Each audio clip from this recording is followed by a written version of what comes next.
The garlic field is really getting pretty darn ready to harvest. In this video, I'd like to share a bit of our flow in how we're harvesting garlic, how we're doing some grading and thinking through all that, how we're processing the garlic as it comes out of the field, a little bit about the curing process. I may end up splitting this into a few different videos since there's a lot to talk about, but this video will be all things garlic harvest. This was soft neck yesterday. I would have liked to have gotten some video shots, but sometimes we're just doing stuff and not documenting stuff. But what I wanted to experiment or explore is the garlic came out, and what do we do with the bed? Well, certainly 100% we don't want to just leave it bare in the sun to bake and have issues there, have weeds come up. So in this bed, we transplanted in some beautiful sage starts. Those transplants went in, and then I put in some zucchini to the north. Since this bed will come out next, the zucchini will have space to spread. And then we're working up the soil around. This will be nice for folks to see the quality of the soil. So this was in potatoes last year. We hilled the beds thoroughly, put a lot of compost, a lot of mulch, weeded thoroughly when we were hilling. And when we harvested the potatoes, we weeded thoroughly and did a little bit of weeding now, but this field is just so primed for seeding. I'm using a little Japanese hand tool that allows me to break up the soil just a little bit. We can look for last little garlics that were missed. You can see the end of the bed here. Here's the tool with the little hooks on the side. It kind of helps chop. I'm not trying to till or anything like that, but just break up a little bit, and you can see the last little bit here. We'll do a little bit of weeding here and there, rake off the material to the edges, and this should be ready for seeding. And I think what we'll do is plan to put green beans on the south side. We'll do red tail bush beans, which should be able to maturate in the rest of the summer, and then cover crop the north whole side of this bed with red Russian kale, which would be a really nice crop if we get to harvest it, but also just a fine enough crop to really fill the bed and get a bunch of organic matter. Maybe it ends up feeding the rabbits, save seed, so it's really not a big deal. Juan and Chelsea this morning are hard at work while I'm blabbing instead. I thought I would take a look at how they're approaching what the work of the day is, which is to take the hard neck out. And we're doing a trial where in between these two beds, we're pulling the first row so that we can have a wider walkway. We tend to overplant. I tend to have pathways that are only about 8 inches or 12 inches wide, so it's really hard to get through. Works great for keeping the weeds down and really increasing total production. But the first row being pulled and extracted should be able to make it easy to get into the rest of it a little later. And some of the heads are incredibly large and nice, and a lot are in a really good way, but that's the first pass.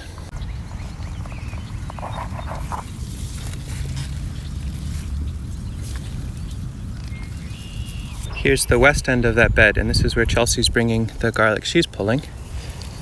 In fact, there's Chelsea pulling garlic and bringing them this way. And we're going to be processing the rest of this out in the field where we've got a little bit more space, but for now we're just accumulating them. These beds got a lot of compost while the potatoes were growing here last year, which really helped the potatoes survive a droughty summer. And then with the moisture of winter and then the rains we've had recently, these garlic really benefited from all of that compost, all of that mulch, and on average are some of the nicest looking heads we've ever seen, considering we had a pretty droughty start to the season. It seems like the seed garlic will be able to offer up in a short amount of time, once they cure, will be of really beautiful quality.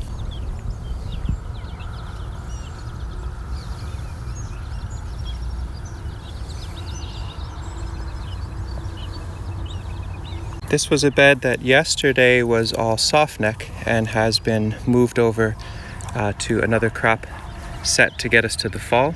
These are lemongrass plugs that are really nice and far along. Probably could have used more space to really maturate, but we'll try to harvest those before it freezes and have beautiful lemongrass to freeze and have for the winter.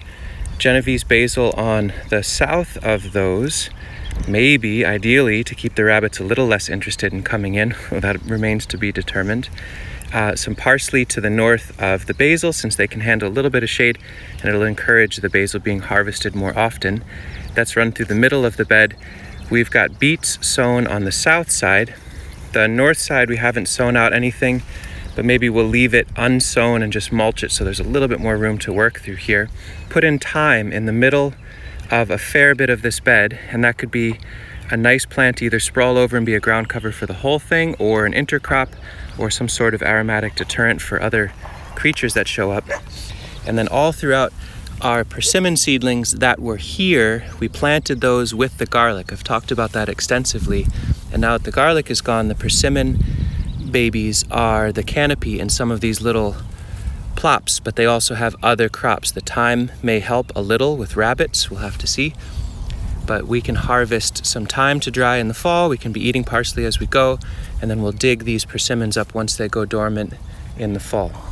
That same sort of release will be what happens when we get to this bed, for example, of hardneck that has hybrid chestnuts all through the middle.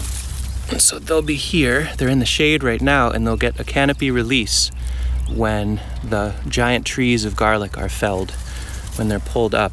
And so they'll be the canopy, and then we'll think about an understory crop for them to get through to the fall.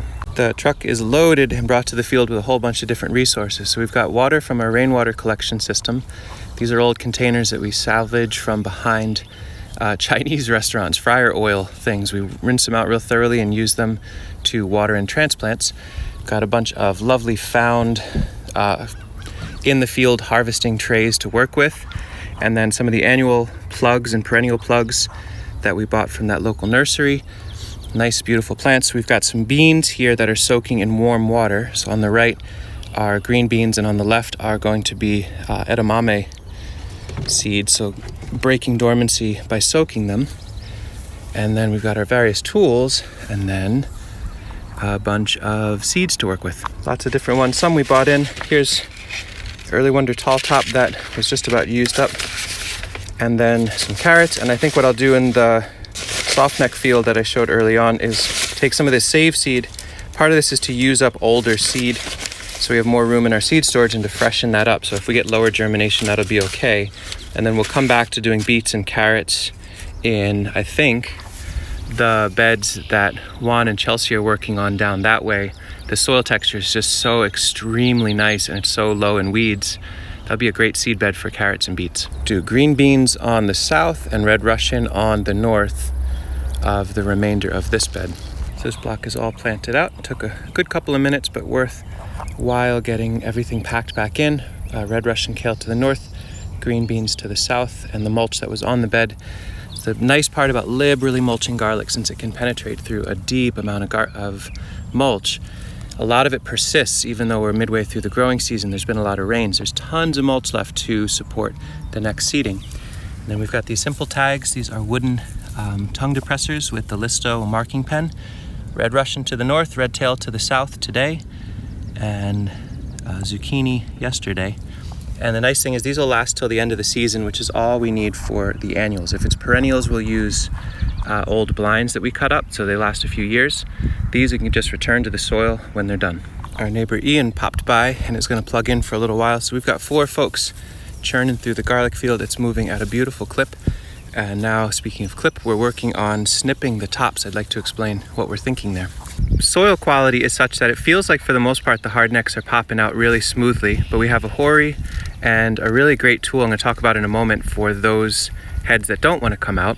Now normally if we had ample unlimited barn space, we would tie these in bundles of 10 to 25 and hang them. We've talked about that in the past, and I'll link to that here. It's a lovely way to cure a small amount of garlic, but we're in the many thousands of realm. And so what we do is we actually harvest the stalks off in the field. For now, we're going to let these garlic lay in the morning sun. We wouldn't let them be here for a day or two, but just enough to get the soil to start drying. It helps the soil come out of the roots a little bit easier and flake off the heads a little bit easier. And I think it's a good practice, a few hours of sun just to kind of cook off if there's any fungal stuff or things like that. A little surface drying goes a long way. Ian is carrying the stalks. That's Ian, by the way. We get to finally see Ian, our neighbor. Yay!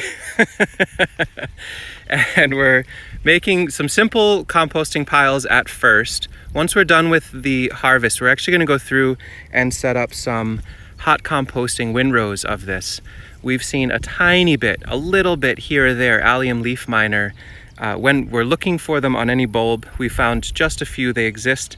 And so we think the most thoughtful way to manage any expansion of that, and just in case there's more in a stalk here or there, rather than using the stalks as compost or mulch, I should say, in a walkway, we're going to cook them just through the composting process by consolidating them and then return it to the field as finished compost later on.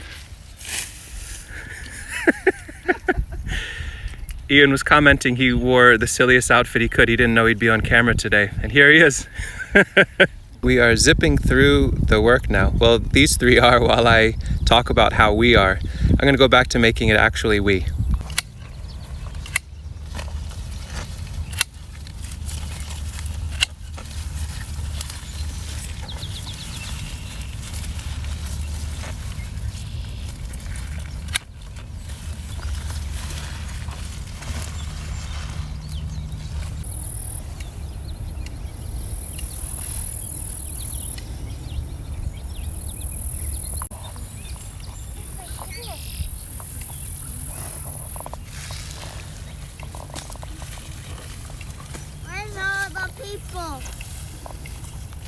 Nima, what are you up to? I'm making cupcakes. Oh, cupcakes? When will they be ready? Almost. They're almost ready? Yep. What flavor are they gonna be? Chocolate. Ooh, good. Do you want some? In a little bit.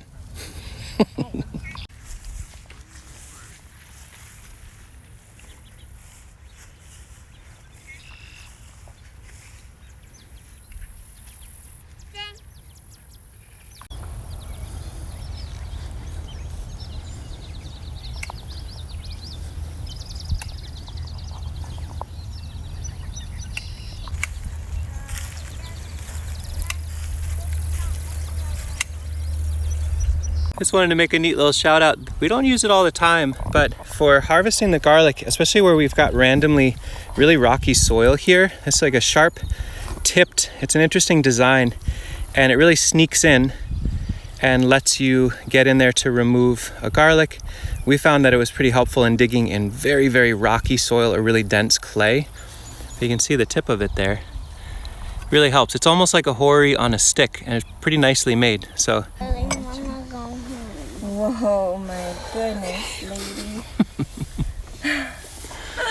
Aww. We need to ask the fellow who owns this land if we can plant some trees here. Everybody's tucked into the one spot that there's shade. Hello. We're in the cave. The cave of comfort. This bed's getting beets on the north side, 2 rows, which you can't see, but they are there.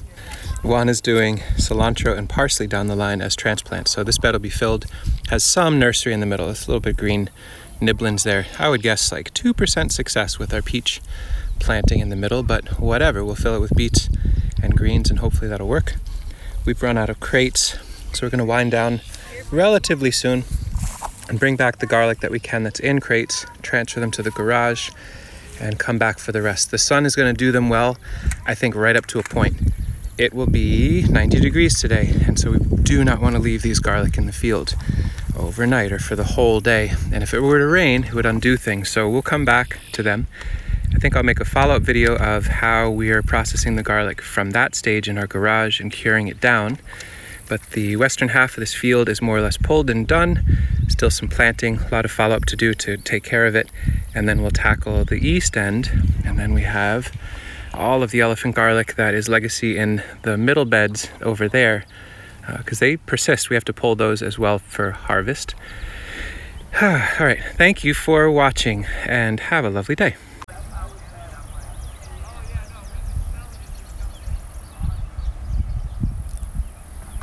Hello, Nehemiah. Hi over there. Hello. Goodbye over there.